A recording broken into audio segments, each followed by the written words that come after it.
Good morning. James Chamblee, Chamblee Goat Farm and Pig. Lord, I thank you for another day. Lord, I wish I could just do this forever, but I can't. Sustainable living. James Chamblee, Chamblee Goat Farm and Pigs. I just let the goats out. They come to the front part of the gate every time I let them out. Hungry, they're ready and sandy, ready for me to feed them. But, that's the ram and the lamb. And all the goats. I'm ready to feed everybody, but the hogs are having fit. I usually give them more attention first, but I just want to videotape the goats, y'all.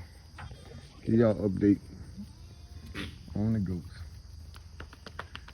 And some of them eating my chicken, so gotta find out what's killing my chicken.